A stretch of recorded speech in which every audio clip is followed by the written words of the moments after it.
യേശുദാസ് പാട്ടുകൊണ്ട് മാത്രമല്ല നന്മ പ്രസംഗങ്ങൾ കൊണ്ടും നാടിനെ പുരോഗതിയിലേക്ക് നയിക്കുന്ന ആളാണല്ലോ. ഇപ്പോൾ ദാസേട്ടൻ നല്ല ഭക്ഷണത്തിന് വേണ്ടി കൂടിയുള്ള പോരാട്ടത്തിലാണ്. അതിനായി ജൈവ കൃഷി പ്രോത്സാഹനം മുഖ്യ മുദ്രാവാക്യമാക്കിയെടുത്ത് പാട്ടുപാടിയും പ്രസംഗിച്ചും നടപ്പാണ്. പാലക്കാട് ജൈവ കൃഷിയുടെ വിളവെടുപ്പിന് ദാസേട്ടൻ കൊയ്യാനുമിറങ്ങി. സൂര്യാംശു ഓരോ വയൽ പൂവിലും വൈരം പതിക്കുന്നുവോ, സീമന്ത കുങ്കുമ ശ്രീയണിഞ്ഞു ചമ്പകം പൂക്കുന്നുവോ, മണ്ണിന്റെ പ്രാർത്ഥനാലാവണ്യമായി വിണ്ണിന്റെ ആശംസയായി, വിണ്ണിന്റെ ആശംസയായി. ഇവിടെ ക്രിസ്ത്യാനിയുണ്ട്, മുസ്ലിമുണ്ട്, ഹിന്ദുക്കളുണ്ട്. അത് അങ്ങോട്ടും ഇങ്ങോട്ടും വേണം തിരിച്ച് പറഞ്ഞോളൂ. ഇനിയിപ്പോൾ ഹിന്ദുക്കൾ അവസാനം പറഞ്ഞെന്നോ മുസ്ലിം ആദ്യം പറഞ്ഞെന്നോ വേണമെങ്കിൽ നിങ്ങളെ ഇങ്ങനെ അതുകൊണ്ടാണ് ഈ നമ്മുടെ ചതുരത്തിൽ ക്ലോക്ക് കാണാനൊക്കില്ല. എല്ലാം റൗണ്ടിലാണെങ്കിൽ വളരെ ഈസിയാണ്. 12 അല്ലെ 1 തിരിച്ച് പിന്നെയും വരും. അതുപോലെ മുസ്ലിം, ഹിന്ദു, ക്രിസ്ത്യാനി, മുസ്ലിം, ഹിന്ദു, അപ്പോൾ പിന്നെ എവിടെ ആരാ തുടങ്ങിയത് എന്നൊന്നും ഒരു കുഴപ്പമില്ലല്ലോ.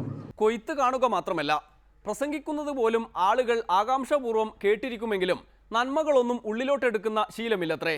നല്ലൊരു കാര്യം പറഞ്ഞാൽ ഉടൻ കൈയടിച്ച് പ്രോത്സാഹിപ്പിച്ച് ഇഷ്ടപ്പെട്ടു ഇനി സ്ഥലം വിട്ടോളൂ എന്നങ്ങ് പറഞ്ഞു കളയും. എൻ്റെ സംഗീതത്തിന് വേണ്ടി ഞാൻ എന്ത് കഴിക്കണം, ഞാൻ എന്ത് കഴിച്ചാൽ എൻ്റെ ശാരീരത്തിന്, അതായത് എൻ്റെ ശബ്ദത്തിന് ദോഷം വരും എന്ന് കണ്ടാൽ അതാണ് എൻ്റെ ശത്രു. അല്ലാണ്ട് മറ്റു ശത്രുക്കൾ ആരുമില്ല എനിക്ക്. എൻ്റെ ശത്രു ഞാൻ തന്നെ തേടിയെടുക്കുന്ന എൻ്റെ ഭക്ഷണ രീതിയാണ്, അല്ല എൻ്റെ ജീവിത രീതിയാണ്. ആ രീതിയെ ഉൾക്കൊണ്ടതുകൊണ്ട് നിങ്ങൾ ഇന്നും ദാസേട്ടാ ദാസേട്ടാന്ന് വിളിച്ച് എന്നെ സ്നേഹിക്കുന്നു, എന്നെ അനുഗ്രഹിക്കുന്നു. അപ്പം എനിക്ക് കൈയടിക്കാനല്ല, ഉൾക്കൊള്ളാൻ വേണ്ടിയാണ്. കാരണം ഞാനൊരു ക്രിസ്തീയ സമുദായത്തിൽ ജനിച്ചു വളർന്നു, ഇപ്പോഴും ക്രിസ്ത്യാനി തന്നെയെന്ന് പറയാം. പക്ഷേ ഇപ്പം ഞാനത് പറയുന്നില്ല. എന്തെന്ന് വെച്ചാൽ ഞാൻ ക്രിസ്ത്യാനിയുമല്ല, മുസ്ലിമുമല്ല, ഹിന്ദുവല്ല, മനുഷ്യനാകാൻ ശ്രമിക്കുന്ന എന്ത് പറഞ്ഞാലും കൈയടിച്ചിട്ട് ഇയാളെങ്ങ് പറഞ്ഞു വിട്ടാൽ പിന്നെ സാധനം. നാടിന്റെ മൊത്തത്തിലുള്ള അവസ്ഥ ഇതുതന്നെ. ചില നേതാക്കളുടെ ബഡായികൾ കേട്ട് ശീലിച്ചതുകൊണ്ടാണ് നാട്ടുകാർ ഇങ്ങനെയെല്ലാം പെരുമാറുന്നത്. എന്തായാലും ദാസേട്ടന്റെ അച്ഛൻ ഒരു കുതിരയുടെ കഥ പറയാറുണ്ട്. എൻ്റെ അപ്പൻ ഒരു പ്രത്യേക കഥ പറയും. ഒരു കുതിരയുണ്ടായിരുന്നു ഒരാൾക്ക്, ഒരു മുതലാളിക്ക്. മുതലാളി കുതിരയെ അങ്ങേയറ്റം വന്ന് രാവിലെ എണീറ്റ് വന്ന് എൻ്റെ സുന്ദരി, നിൻ്റെ അഴക്, നിൻ്റെ മുടി, അത് ഇതൊക്കെ പറഞ്ഞ് തടകി എല്ലാ ദിവസവും ഇത് ചെയ്യും.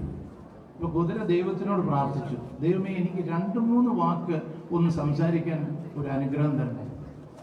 ഈശ്വരൻ ഇതൊക്കെ ഒരു കഥയായിട്ട് എടുത്താൽ മതി, നടന്നതാണെന്ന് ആരും പറഞ്ഞോളായിരുന്നു. ഈശ്വരൻ പറഞ്ഞു ശരി എന്തെങ്കിലും ആട്ടെ, നിൻ്റെ ആഗ്രഹമല്ലേ പറഞ്ഞ് 2-3 വാക്ക് മാത്രമേ പറയാം, അതിൽ കൂടുതൽ പറയാനും പാടില്ല. വന്നു രാവിലെ സാധാരണ എല്ലാ ദിവസവും പറയുന്ന സുന്ദരിയും അതൊക്കെ പറഞ്ഞു കഴിഞ്ഞപ്പോൾ കുതിര ഉടനെ പറഞ്ഞു, മുതലാളി ഒന്ന് നിർത്തണേ, എനിക്ക് 2 കാര്യം പറയാനുണ്ട്, ഇനി ശ്രദ്ധിച്ചു കേൾക്കണം. ശ്രദ്ധിക്കോ? ആ എല്ലാവരും ഇങ്ങോട്ട് നോക്കാം. കുതിര പറഞ്ഞ വാക്കിതാണ്, മുതലാളി തടവ് കുറച്ചിട്ട് ഭക്ഷണം തരൂ. എന്താ ഇതിൻ്റെ അർത്ഥം? മിക്കവാറും തടവാണ്. മിക്കവാറും തടവ് മാത്രമേ ഉള്ളൂ. അതുതന്നെയാണ് ജനത്തിൻ്റെയും സ്ഥിതി.